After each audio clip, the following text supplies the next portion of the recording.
My name is Chloe Tonis, and welcome to this week's episode of Bite-Sized Cybercrime, the podcast that has many schedule changes. I wasn't going to make this episode originally because it's my first week at work. However, I had some extra time on my hands as my sister, who I live with, has COVID and I can't go into the office if I was exposed. Thank you, Paige. So, I'm home and recording a podcast episode about malware. Usually, malware is most present on Windows systems, and this makes a lot of sense if you think about it because Windows has the largest market share for desktops, by far. Yes, Linux is used for web servers or Internet of Things, but you can't deny that Windows does and probably will continue to dominate the PC world. This isn't about Windows. I'm giving Microsoft a break. Well, sorta. Before I was exposed to COVID, I was actually implementing workarounds I talked about in last week's episode for the Felina vulnerability in Windows. But on this podcast, I'll acknowledge the issues in other operating systems. Oftentimes, Linux users will say you don't need an antivirus, and for the most part, that is correct as long as you are intelligent. But it is becoming less and less true over the years. Not as much malware is made for Linux, but cybersecurity advancements are making both home users and enterprise users of Linux become more likely to be targeted by malware.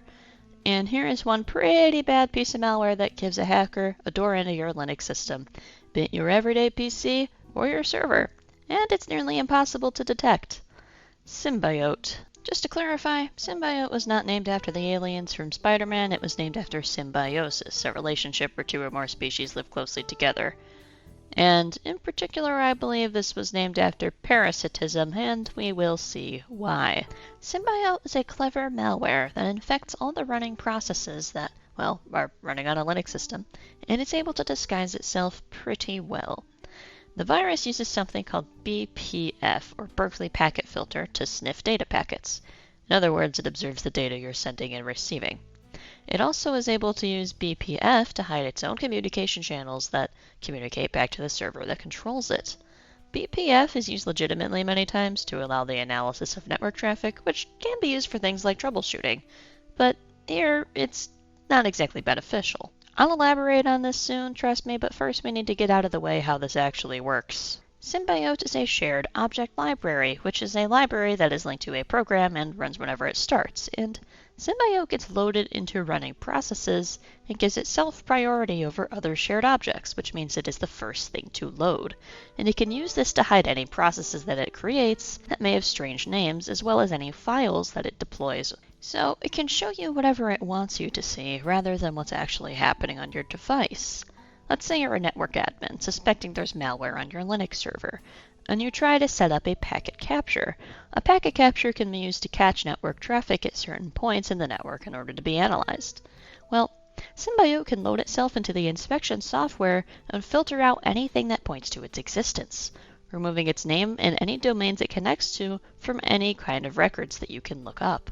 This is why it is nearly impossible to spot. It scrubs away any sign of its existence, and that is pretty scary. So now that we know how it stays hidden on your device, what exactly does it do? Well, it steals credentials, of course. It hooks to a function called libcread, and from there it can read passwords.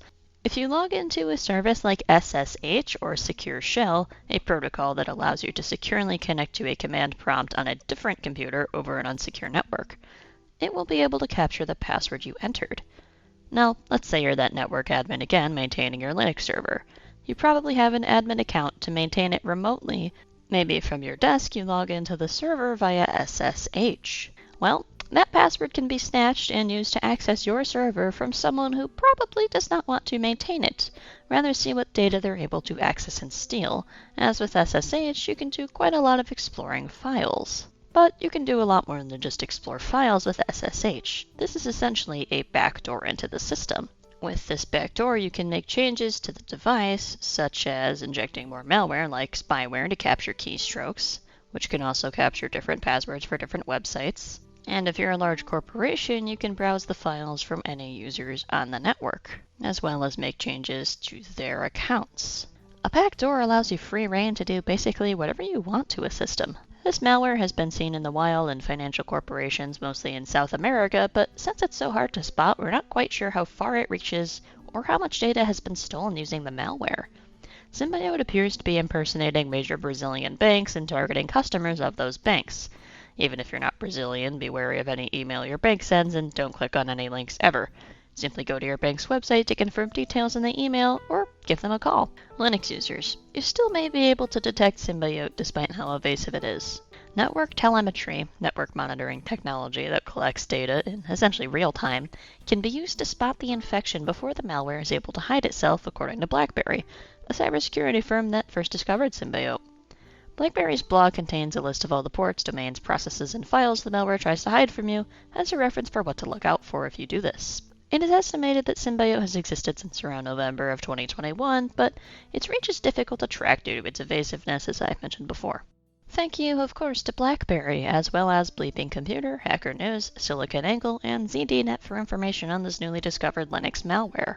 And I would like to extend my thanks to you for tuning into this week's episode of Bite Size Cybercrime. My name is Chloe Tonis, and until next time, stay secure.